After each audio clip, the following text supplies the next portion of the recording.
Bonjour. Une théologie chrétienne de la création ne peut pas ne pas considérer le rapport du Dieu de Jésus-Christ à l'immensité du cosmos. Et par immensité, il ne faut pas seulement regarder la dimension de l'univers, mais le foisonnement de ce qu'il contient euh, en termes d'êtres vivants, ce foisonnement qui apparaît en termes de réalité matérielle.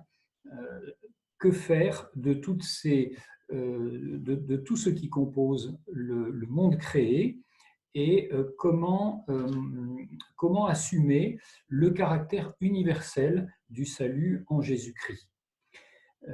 La question est donc de savoir que faire théologiquement du reste de la création au-delà de la seule espèce humaine, à savoir les animaux, d'ailleurs dont nous sommes récemment issus et dont la biologie et l'éthologie contemporaine nous montrent toute la complexité.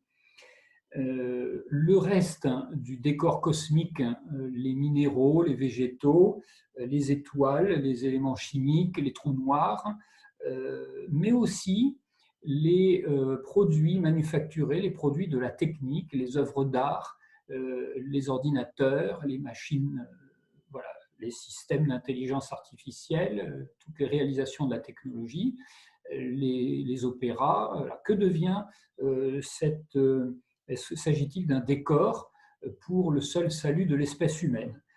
Et enfin, les formes de vie que nous ne connaissons pas encore, mais que la science nous rend probables, telles que les formes de vie extraterrestres, peut-être certaines d'entre elles rationnelles, dont il n'est pas possible d'écarter simplement l'existence par pure pétition de principe. Donc, la question se pose de cette notion de crise cosmique. Alors, si vous tapez crise cosmique dans un moteur de recherche, vous allez probablement tomber sur des sites relativement ésotériques, voire complètement abracadabrants. Mais cette notion de ce concept de crise cosmique, cette idée que le Christ dépasse les seules déterminations de Jésus de Nazareth, est en fait en réalité de haute tradition dans la pensée chrétienne. La fête du Christ roi, célébrée à la fin de l'année liturgique, où le Christ est célébré lui-même comme Seigneur de l'univers, doit nous faire penser que la rédemption est une opération qui, en réalité, récapitule l'ensemble de la création. Et finalement, que reste-t-il de cette idée d'un Christ roi si la bonne nouvelle ne s'adresse finalement qu'à la seule espèce humaine, laissant sur le chemin la quasi-totalité du monde créé, dont nous sommes qu'une infime pointe, évidemment.